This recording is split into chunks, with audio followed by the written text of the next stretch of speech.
Have you ever wondered how you could make a perfect Jehovah's Witness?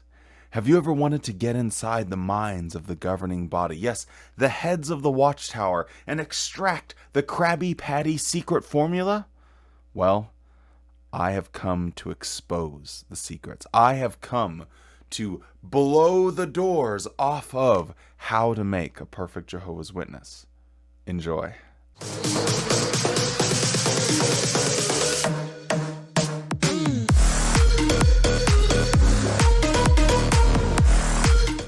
Hello and welcome to the first ever JW Thoughts cooking show. You didn't ask for it, but I know you need it because people are messing up these simple Watchtower recipes. What we're going to do is take these simple recipes and make them a little bit better. With a little proper technique, using our thinker, we're going to show you how to make perfect witnesses. Let me show you.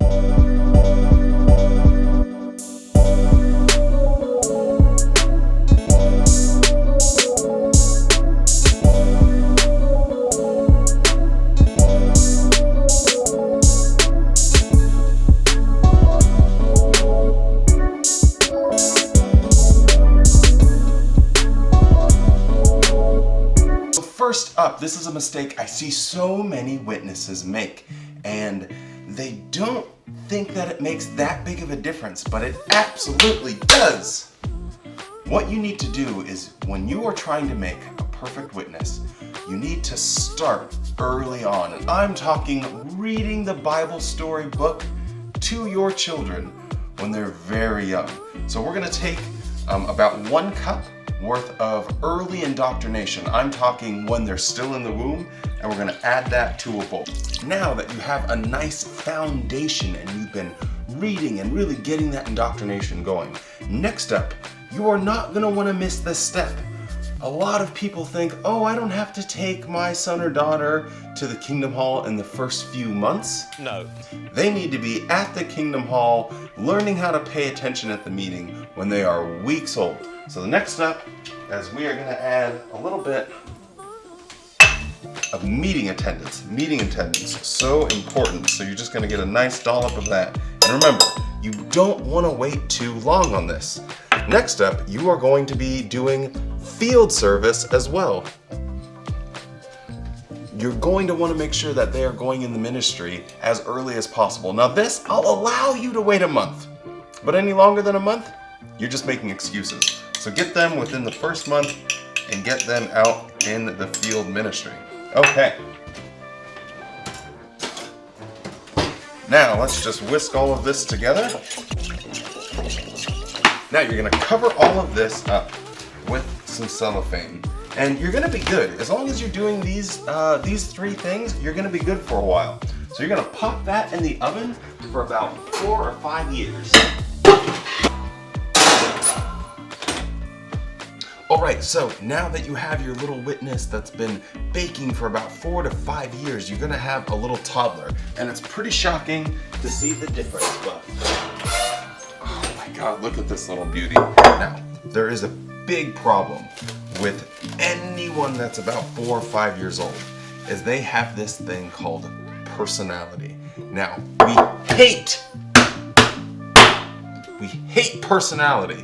So you know what we need to do? Very simple. You need to take this personality layer that's around this and grind it down. So you just start really grinding. Alright, so after you've grinded down all of that, yucky personality and everything, you really just want to get rid of, the rest of the personality, because you don't want that. But, whatever was left in the middle, you want to take that. And here's another key mistake that people make. This is when it comes to personal study. Now, some people think that they can break up their personal study into itty-bitty little pieces. No! Your personal study needs to be consistent. I'm talking Bible reading every day. Study for every single meeting. Comment on every single meeting. Always be ready for all your parts. We need to teach them how to be perfect little witnesses, okay? None of this inconsistent personal study crap, okay? Next up, we are going to move forward. And if you guys think, oh, this is really hard, Wally, it's not that hard. Okay, it's not that hard. Okay, now we're gonna wrap this again. And we are going to let this, I know how to use cellophane. We're gonna let this rest in the oven again for another 10 years. Yo, you heard me correctly. Once you get these few key ingredients, you basically don't have to do anything. Meetings, service, personal study, bang, you're all done. Let it sit there until they're a teenager. All right, now after you've waited about 10 years, you are going to have one of the most difficult things to deal with when it comes to the culinary witness experience, and that's going to be a teenager. So let's get our little teenager out. Let's say been in here for about 10 years, and oh God, they even smell horrible. Now, the worst part about this is they're going to have these little tiny annoying things. You can see them right here. All these little annoying things called goals. Now, what you want to do with goals is you want to just start crushing those. And crush them really good. And sometimes that's not even enough. You really got to start just really.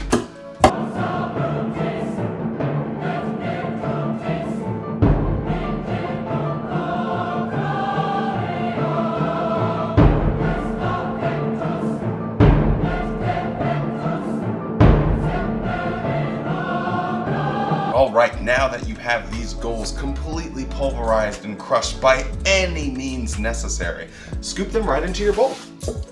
Now, a natural thing that's going to happen and is necessary for this all to come together is for you to add one last ingredient in this teenage stage, and that's going to be a little bit of freedom. Now, a natural byproduct, don't freak out, but a natural byproduct of adding a little bit of freedom is going to be these weird guys that just almost seem to pop up out of nowhere. And that's going to be aspiration and ambition. And it's very easy to deal with. Here, let me show you. It's a little bit of technique. You basically just go.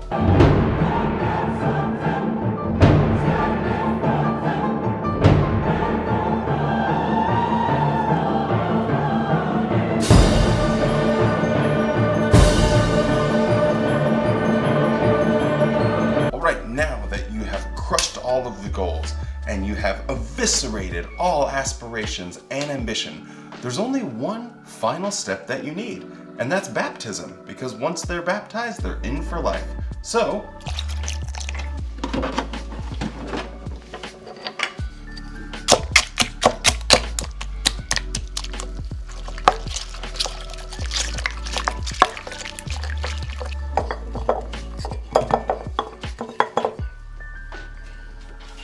alright, so there you have it.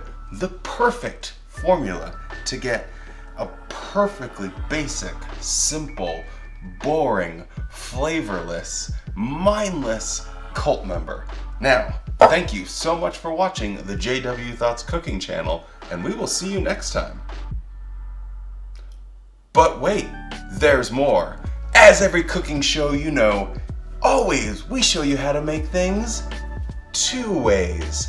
Now, we've already shown you how to indoctrinate your child, but what about indoctrinating someone off the street, huh? You ever wonder how you can do that? Well, I'm about to show you, okay? You can go whenever. Okay, so now, the very first step in trying to convert someone into becoming a witness is finding the right type of ingredients. So it's not easy. I spent a lot of years trying to find the perfect candidate that could just, really comply with all of the Watchtower indoctrination. So first off, you need to put in a little bit of effort and find the right, candidate, the perfect ingredients.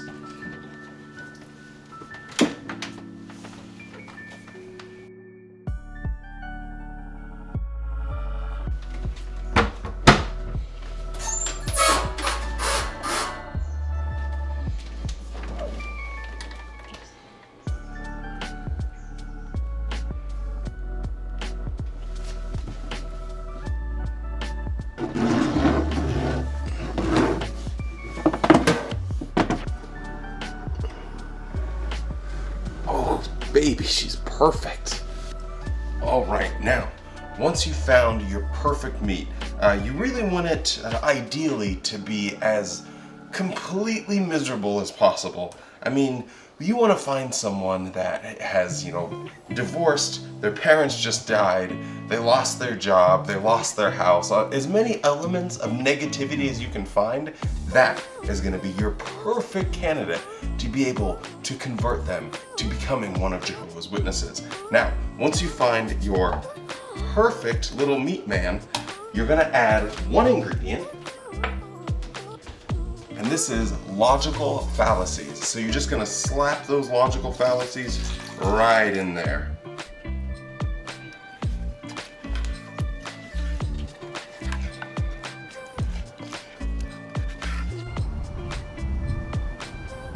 All right, now we're going to take our little potential witness and we're going to do the very last thing, and it's very important. You need to get them to the Kingdom Hall and you need to do some proper love bombing. So for this, you're going to need to have your love bombing up at least over 600 degrees. So then you're going to take your little witness, potential witness man, and you're going to love bomb the hell out of them.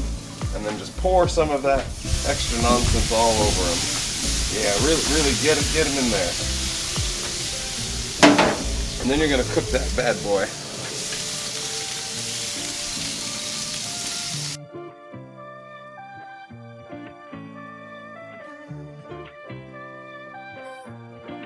Okay, once your Bible study has been on that super hot setting, really giving it all the love bombing in the world to make up for all of the depressing, horrible things that they went through, it should look something like this. Now that you've followed all of these steps, look at this perfect little Jehovah's Witness. Does it look like it's something that's going to be able to handle the challenges of this world on its own? No. Does it look like it'll be able to think on its own? No. Will it be a perfect little drone and do whatever you want? Yes. Alright, well, as many of you guys may have recognized, that is an older video. It was part of a series I was doing where it was the JW Thoughts broadcasting, which I really enjoyed. But it was starting to get less and less people that interested in it. YouTube wasn't recommending it for whatever reason, so I stopped doing it and just did videos like in little tiny broken sections. So a little bit unfortunate because I really like the concept, but you gotta do what you gotta do, right? Anyway, so that was a throwback episode, but we have a lot of new viewers and a lot of new people to the channel, and yeah, I just wanted to throw them something that maybe they hadn't seen before, and you wouldn't have really recognized or known what the heck it was about because it was buried in this JW Thoughts broadcasting. Anyway, thank you guys so much for watching. I hope everyone had a wonderful Thanksgiving and Black Friday, and they're getting all their Christmas shopping done. All of that good stuff. I do have a Patreon that I just set up, so if you'd like to support the channel, see it grow and continue, then you can go and check that out in the link in the description below. Thank you so much to the people that have already signed up to the Patreon, and we will have some exclusive content coming out in the next month. So thank you to everyone that supports the channel. Don't forget to drop a like on the video, and we will see you on Wednesday. See you later.